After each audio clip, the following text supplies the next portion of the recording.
নমস্কার সবাইকে। নলেজ জার্মিনেশনের একটা নতুন ভিডিওতে তোমাদের স্বাগত জানাই। আশা করছি তোমরা সবাই ভালো আছো।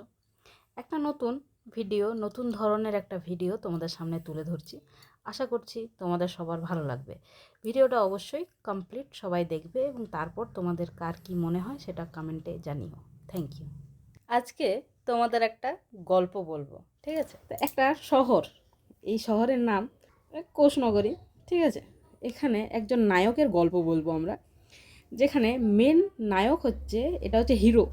হিরো দেখছো? পুরো একদম সেই ব্যাটম্যান টাইপের দেখতে, সুপারম্যান টাইপের তার এরকম রয়েছে তো। এবং সেই হিরো যেখানে থাকে, এটা একটা মানে অত্যাধুনিক শহর। সেই শহরের গল্প শুনবো, ঠিক আছে? শহর রয়েছে, এই শহরে এর হিরো এবং তার বন্ধুরা রয়েছে, তাদের জীবনযাপনের গল্প। তাহলে শহরের নাম হচ্ছে কোষনগরী, ঠিক আছে?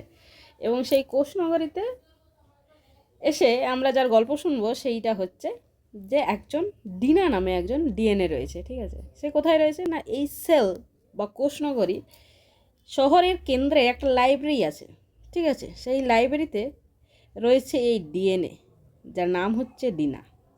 সে এখানে বসবাস করে এবং সে খুব গুরুত্বপূর্ণ একটা ক্যারেক্টার, কেন কি তার কাছে রয়েছে সমস্ত ইনফরমেশান। প্রত্যেকটি জীবন্ত কোষে একটি ব্যস্ত শহরের মতো আর একটি কেন্দ্রস্থলে আছে নিউক্লিয়াস, আমার গল্পের সেন্ট্রাল লাইব্রেরি। অর্থাৎ আমাদের কোষে যেরকম নিউক্লিয়াস থাকে, সেই রকম আমাদের এই শহরে নিউক্লিয়াসের মধ্যে, এই নিউক্লিয়াসটা হচ্ছে সেন্ট্রাল লাইব্রেরি। সেন্ট্রাল লাইব্রেরি মানে জানো তোমরা, যেখানে বই থাকে, ঠিক আছে? র্যাক্স থাকে প্রচুর, প্রত্যেকটা র্যাক্সে বই থাকে। এবং সেই এক একটা বই প্রচুর ইনফরমেশন ক্যারি করে। এক্স্যাক্টলি একটা সেলের নিউক্লিয়াসটা যদি লাইব্রেরি হয়, তাহলে তার ডিএনএ কিন্তু প্রচুর ইনফরমেশন ক্যারি করবে। বেশ, তাহলে ডিনা হচ্ছে আমাদের এই শহরের কি তথ্যের ধারক। অর্থাৎ বেশিরভাগ সময় আমি আমার বন্ধু হিস্টোনদের সাথে, অর্থাৎ এই যে ডিনা বা ডিএনএ, সে কাদের সাথে থাকে? হিস্টোন। এরা হচ্ছে প্রোটিন এবং তার বন্ধু। দেখো এরা মিলেমিশে রয়েছে। বেশ, তাহলে এই হচ্ছে আমাদের শহর, আর শহরের মধ্যে লাইব্রেরি হচ্ছে এইটা। লাইব্রেরিতে নায়ক রয়েছে ডিনা। তারপর দেখি হঠাৎ শহরে এমন একটা সিচুয়েশন হয়, এমার্জেন্সি কন্ডিশন। কি হচ্ছে? It's time for the city to divide, মানে এই বড় শহরে বিপদ এসেছে, তো চাইছে যে শহরটাকে দুই ভাগে ভাগ করে দিতে। হাউ ইট ইজ পসিবল না, কোনো শহরকে যদি দুই ভাগে ভাগ করতে হয়, তার সমস্ত জিনিসকে আমাকে সমান সমান ভাগ করতে হবে। এবং অর্থাৎ শহরে সবথেকে বেশি ইম্পর্ট্যান্ট জিনিস রয়েছে শহরের লাইব্রেরিতে, অর্থাৎ ডিনা হচ্ছে সবথেকে ইম্পর্ট্যান্ট ডিএনএ। সে তার ইনফরমেশনকে দুভাগে ভাগ করবে। তাহলে হঠাৎ লাইব্রেরির অ্যালার্ম বেজে উঠল। কোষনগরীতে এখন বিভাজিত হয়ে দুটি নতুন শহর তৈরি করতে হবে, কিন্তু তার আগে ডিনার কাছে থাকা মহামূল্যবান তথ্যের একটি নিখুঁত কপি বানাতে হবে। অর্থাৎ এখন প্রথমেই যে কাজটা হচ্ছে যে ডিনাকে তার মতন আরেকটা কপি বানাতে হবে। তো মুশকিলটা হলো, ডিনা তো লম্বা, মানে অনেক লম্বা, আর ভীষণ প্যাঁচানো। এত বড় একটা জিনিসকে ঠিকঠাকভাবে কোনো ক্ষতি ছাড়াই নতুন শহরে পাঠানো যাবে কি করে? এটা তো একটা বিরাট চ্যালেঞ্জ। আর ঠিক তখনই শুরু হলো গ্রেট প্যাকিং। এসে গেছি আমরা, কোনো চিন্তা নেই ডিনা। ডিনার বন্ধু, মানে সেই হিস্টোন বাহিনী, তাকে গুছিয়ে প্যাক করতে সাহায্য করার জন্য ঝাঁপিয়ে পড়ল। ডিনা কি করল? সে তাদের চারপাশে একদম শক্ত করে পেঁচিয়ে নিজেকে অনেক ছোট আর গোছানো করে ফেলল। বিজ্ঞানের ভাষায় এই দারুণ প্রক্রিয়াটাকেই বলে ডিএনএ প্যাকেজিং। এবং ছোট হয়ে সে একটা নতুন স্ট্রাকচার তৈরি করলো, বা নতুন ক্যারেক্টার ইন্ট্রোডিউস হচ্ছে আমাদের এখানে, যার নাম হচ্ছে ক্রোম কাকা। ভয় নেই, আমি ক্রোম কাকা। যখন কোষ বিভাজনের মতো কঠিন সময় আসে, আমি ডিনার সব তথ্য এমনভাবে গুছিয়ে রাখি যেন একটা অক্ষরও হারিয়ে না যায়। আমার এই সংগঠিত রূপেই সব তথ্য এক কোষ থেকে অন্য কোষে নিরাপদে পৌঁছে যায়। এতক্ষণ যে ডিনা ছিল, সে এখন আর নেই, সে ক্রোম কাকাতে পরিণত হয়েছে। সে অনেক ম্যাচুয়ার, সে অনেক শক্তিশালী। তার স্ট্রাকচার দেখলে বুঝতে পারবে সে অনেক বেশি মাস্কুলাইন হয়ে গেছে, ঠিক আছে? তার মধ্যে পুরো সমস্ত ইনফরমেশন, অর্থাৎ সে নিজের মধ্যেই ডিনাকে কি করে নিয়েছে, নিজের মধ্যে প্যাক আপ করে নিয়েছে with the help of DNA's friends, মানে হিস্টোন প্রোটিন। ঠিক আছে? তো meet the super organizer chrome কাকা। ক্রোমাটিন জালিকা থেকে ঘনীভূত হয়ে তৈরি এই রচনাটি হলো ক্রোমোজোম, যা বংশগতির বৈশিষ্ট্য বহন করে। আমরা জানি যে ডিএনএর মধ্যে যে ক্রোমোজোম থাকে, সে এক জেনারেশন থেকে অন্য জেনারেশনে যায়, যত বৈশিষ্ট্য সমস্ত ট্রান্সফার করে দেয়। গোড়া থেকে শুরু করলে জিন হলো একটা নির্দিষ্ট নির্দেশ। অনেকগুলো জিন নিয়ে তৈরি হয় ডিএনএ, মানে পুরো তথ্যের ভাণ্ডার। এই ডিএনএ যখন হিস্টোনদের সাথে প্যাক হয়ে যায় তখন তাকে বলে ক্রোম্যাটিন। আর সবশেষে এই ক্রোম্যাটিনই আরও ঘন হয়ে তৈরি করে আমাদের সুপারহিরো ক্রোমোজোম, একদম পারফেক্ট প্যাকেজ। আমরা দেখে নেব যে ক্রোম কাকা প্রথমে যে ডিনা ছিল, সে এখন ডিনাকে নিজের সঙ্গে নিয়ে একটা শক্তিশালী আয়রনম্যান টাইপের যে স্ট্রাকচার একটা তৈরি করেছে, তার অ্যানাটমি, অর্থাৎ হিরোর মধ্যে কি রয়েছে। না, হিরোর মধ্যে দেখো আমার সুপার স্যুট, এর দুটো হাত আছে যাদের বলে ক্রোম্যাটিড। প্রত্যেকটা হাতে ডিনার একটা করে হুবহু কপি থাকে। আর এই যে বেল্টটা দেখছো, এর নাম সেন্ট্রোমিয়ার। এটাই দুটো হাতকে একসাথে ধরে রাখে। আর হাতের ডগায় আছে টেলোমিয়ার, আমার সেফটি গার্ড। ঠিক আছে, কিন্তু ডিএনএ আসলে কি দিয়ে তৈরি? অর্থাৎ ডিনার যে একটা ক্যারেক্টার ছিল শুরুতেই, যে হিরো ছিল আমাদের গল্পের নায়ক, সে আসলে কি দিয়ে তৈরি? ডিনা অ্যাকচুয়ালি কী নিয়ে তৈরি? না, ডিনা হলো একটি ডাবল হ্যালিক্স, মানে এইটা হচ্ছে একটা হ্যালিক্স স্ট্রাকচার, এইটা হচ্ছে হ্যালিক্স স্ট্রাকচার। এই দুটো হ্যালিক্স বা দ্বিসর্পিল মইয়ের, সর্পিল মানে সাপের মতো হাতগুলি চিনি আর ফসফেট দিয়ে তৈরি। চিনি মানে হচ্ছে সুগার দিয়ে তৈরি ডিনা। হ্যাঁ, আর ফসফেট দিয়ে তৈরি, সুগার আর ফসফেট দিয়ে তৈরি। আর এই সিঁড়ির ধাপ তৈরি হয়ে আছে, ঠিক আছে। একে বলা হয় ডিঅক্সিরাইবোনিউক্লিক অ্যাসিড। একে কি বলা হয়? একে বলা হয় ডিঅক্সিরাইবোনিউক্লিক অ্যাসিড।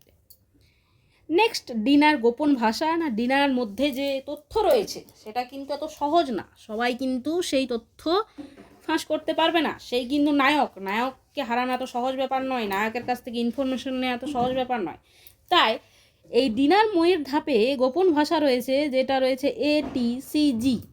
আমার এই সিঁড়ির ধাপগুলো কিন্তু একটা গোপন ভাষায় তৈরি, মাত্র 4টে অক্ষর, A, T, C R G।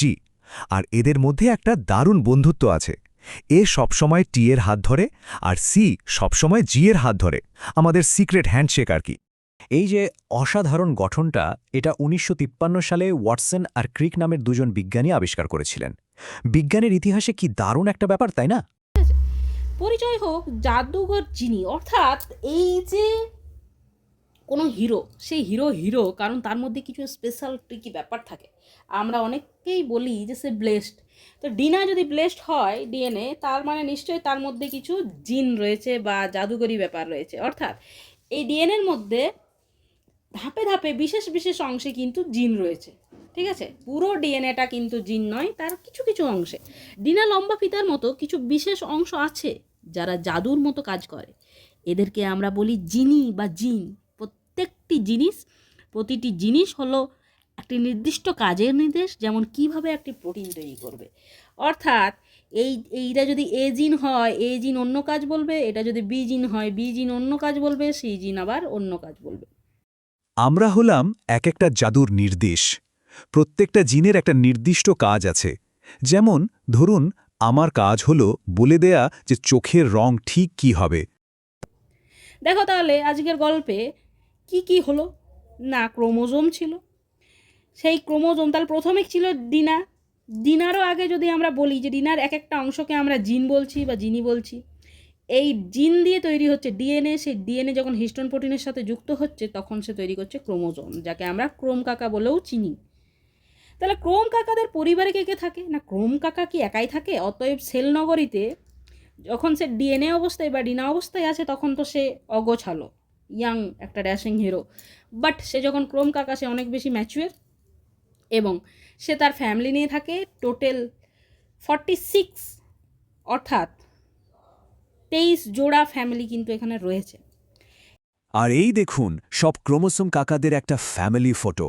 যখন একটা কোষের সব ক্রোমোজোমকে একসাথে সাজানো হয় তখন তাকে বলে ক্যারিওটাইপ। মানুষের কোষে মোট 46টা, মানে 23 জোড়া ক্রোমোজোম থাকে। ভাবা যায়, প্রত্যেক জোড়ার একজন আসে মায়ের থেকে আর অন্যজন বাবার থেকে। এই টিমের মধ্যেও কিন্তু কাজের ভাগাভাগি আছে। প্রথম 22 জোড়াকে বলে অটোজোম। এরা হলো দলের আসল ওয়ার্কার, যারা আমাদের শরীরের নানা বৈশিষ্ট্য ঠিক করে। আর একদম শেষের যে জোড়া, তারা হলো স্পেশাল এজেন্ট, সেক্স ক্রোমোজোম, যারা ঠিক করে লিঙ্গ কি হবে। যদি ফিমেল হয় তাহলে XX হবে, আর যদি মেল হয় তাহলে XY হবে। এই হচ্ছে সেই শহরের সেই বিশেষ লাইব্রেরিতে থাকা ক্যারেক্টার। বাহ, দারুণ তো। তাহলে চলুন আমাদের এই হিরোদের সম্পর্কে আরেকটু বিস্তারিত জেনে নেওয়া যাক। কি এমন আছে এদের মধ্যে যা তাদের এতটা সুপার করে তুলেছে? দেখুন, ক্রোম কাকা কিন্তু একা নয়, সে আসলে একটা সুপার টিম। এই টিমে আছে প্রোটিন, মানে আমাদের সেই বন্ধু হিস্টোনের দল, আর আছে নিউক্লিক অ্যাসিড, মানে আমাদের হিরোইন ডিনা ডিএনএ। অর্থাৎ এতক্ষণ ধরে যেটা আমরা আলোচনা করলাম সেটা কিন্তু একটা শহর, অর্থাৎ আমরা যে প্রশ্ন করি সেটা ছিল হিউম্যানসদের, কিন্তু সবার ক্ষেত্রে তো একই না। সবার ওই যদি বলি কোষনগরী, সবার সেল আলাদা, আর সবার সেলের ডিএনএ অর্থাৎ ডিনার নাম্বারও কিন্তু, অর্থাৎ ক্রোম কাকার নাম্বার কিন্তু আলাদা, ঠিক আছে? তো দেখে নিই যে মোটর যদি হয় তার মধ্যে 14টা রইবে, অর্থাৎ 7 জোড়া। পায়রা যদি হয় তার মধ্যে 40 জোড়া, অর্থাৎ 80টা। আবার ওরাই তো সেটাই বা, আবার ধান যদি হয় তার বাড়িতে কিন্তু 24টা, অর্থাৎ 12 জোড়া। অ্যাজ ওয়েল অ্যাজ আমরা কিন্তু হিউম্যানদেরটা জানি বা এতক্ষণ ধরে আমরা আলোচনা করলাম। ওকে, তাহলে জীবনের প্রবাহমাত্রার রক্ষক কে? জীবনের প্রবাহমাত্রায় আমরা যে গল্পটা শুনলাম, ডিনা, হিস্টোন বাহিনী, জিন আর ক্রোম কাকা, এই নায়কের দল একসাথে কাজ করে বলেই জীবনের কিন্তু প্রজন্ম থেকে প্রজন্ম নির্ভুলভাবে ইনফরমেশন বা সমস্ত কিছু বয়ে আসছে। কোষনগরীর ভেতরে এই অসাধারণ টিম আর কি জীবনের প্রবাহমাত্রা বজায় রাখে, এবং এটাই সত্য, এটাই আমাদের কোষের মধ্যে সব থেকে বড় সত্য হচ্ছে এটাই। এবং এটাই একটা গল্পের আকারে তোমাদেরকে পরিবেশন করার চেষ্টা করলাম। তোমরা একটু শুরু থেকে কমিকের মতন করে পড়ে নিও, তাহলে কিন্তু সেল, এর মধ্যে ডিএনএ, ক্রোমোজোম, জিনের কনসেপ্ট কিছুটা হলেও ইজি হয়ে যাবে।